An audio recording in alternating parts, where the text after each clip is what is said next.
Bismillahirrahmanirrahim. Assalamualaikum warahmatullahi wabarakatuh. Berjumpa lagi dengan saya Muhammad Dayan dari kelas TM1E pada ujian akhir semester dengan materi Gear dalam perspektif pengukuran. Sebelumnya saya banyak ucapkan terima kasih kepada Bapak Oscar yang telah mengajarkan bagaimana caranya menjadi mental petarung. Selanjutnya kita masuk saja ke penjelasannya. Kita telah mengenal apa yang terjadi pada roda gigi, pada sepeda, motor, mobil, kereta, pesawat, udara, dan semua jenis mesin-mesin peralatan selalu dilengkapi dengan komponen roda gigi.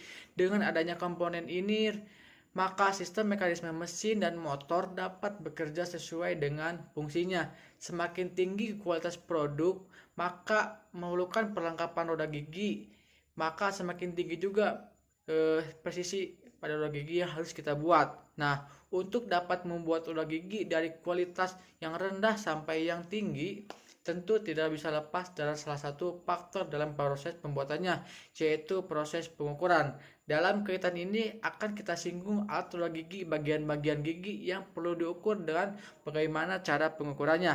Secara umum, pemeriksaan roda gigi ini dapat menjadi dua hal, yaitu ada pemeriksaan yang analisis dan pemeriksaan secara fungsi. Pemeriksaan secara analisis itu ada memeriksa semua elemen-elemen penting dari roda gigi. Misalnya itu ada bentuk giginya, jarak puncak antar gigi, jarak celah clearance, tebal gigi, ada lead dan juga backlash. Sedangkan pemeriksaan menurut fungsinya itu adalah roda gigi yang kita bandingkan dengan roda gigi standar master gear, yang caranya itu adalah memasangkan roda gigi yang akan kita periksa yang standar dan kemudian memutarkan pasangan gigi tersebut dengan beberapa peralatan yang dapat dilihat atau diperiksa peringkat itu suara yang timbul akibat antar roda gigi, getarannya ataupun variasi gerakan dari putaran roda gigi.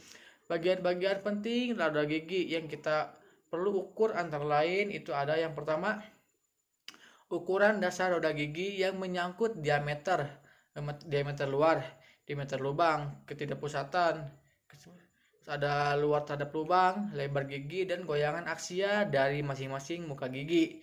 Yang kedua itu ada posisi gigi yang menyangkut jarak puncak ke puncak dari gigi atau pitch, jarak celah, tebal gigi, ada eksentrisitas masing-masing gigi terhadap sumbu putarnya. Yang ketiga itu ada bentuk gigi yang menyangkut pemeriksaan kebenaran bentuk gigi, kesimetrisan antara dua muka gigi dan ketinggian atau kedalaman giginya.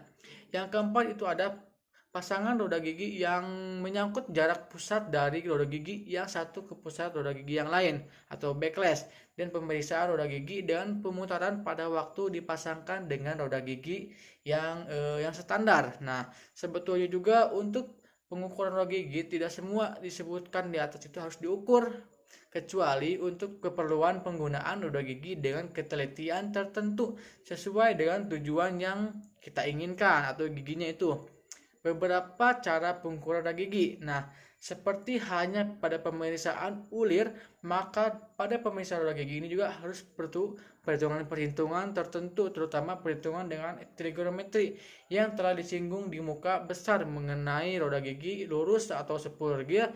Pada dasarnya itu pemeriksaan untuk semua jenis gigi adalah semua, yaitu melakukan pemeriksaan lebih dari bentuk fisik dari rodanya, baru kemudian bentuk atau dikembangkan pada pemeriksaan elemen-elemen yang lainnya. Nah, selanjutnya itu ada pemeriksaan roda gigi dengan membandingkan terhadap roda gigi standar atau disebut juga dengan pemeriksaan secara keseluruhan atau ujian umum.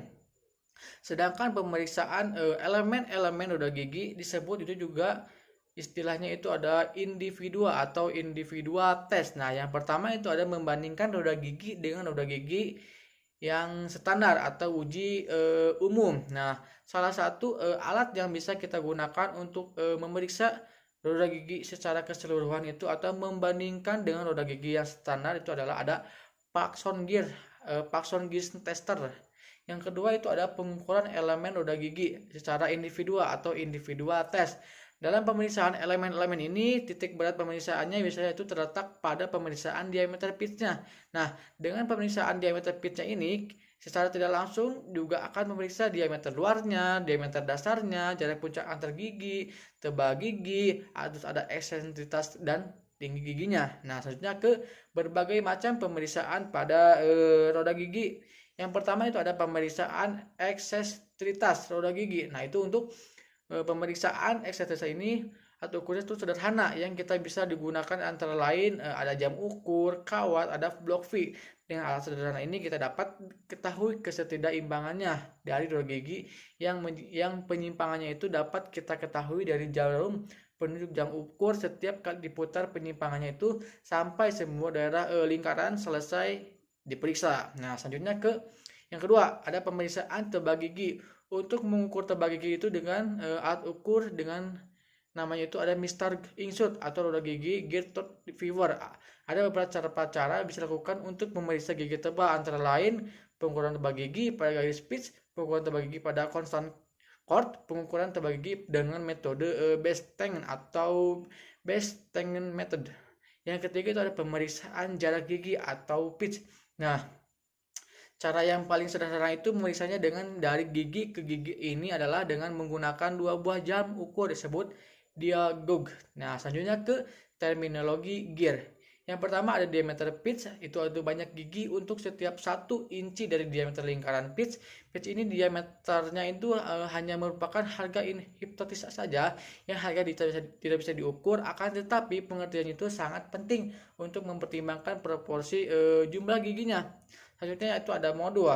Nah, ini diameter lingkaran pitch ini untuk setiap giginya. Satuan untuk modul adalah milimeter.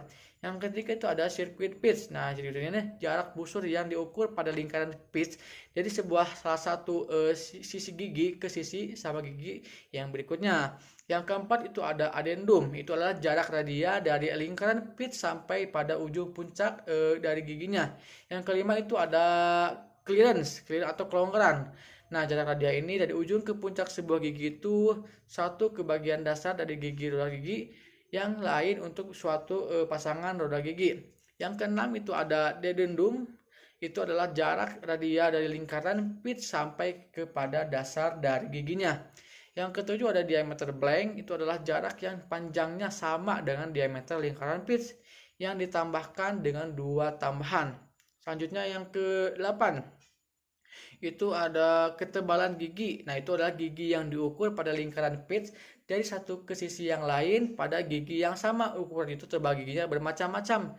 Caranya itu yang akan ditampilkan tersendiri. Yang kesembilan atau yang terakhir itu ada bulu mata elang, bulu mata belakang. Arti katanya itu kira-kira gerak terlambat untuk istilah backlash pada roda gigi. Pengertiannya itu adalah jarak dari sisi ujung ke gigi satu sampai pada sisi kerja yang lainnya atau walking path dari gigi yang lain pada satu pasangan roda gigi. Nah, mungkin itu saja penjelasan dari saya tentang gear dalam perspektif pengukuran. Kurang lebihnya mohon maaf. Wassalamualaikum warahmatullahi wabarakatuh. Sekian dan terima kasih.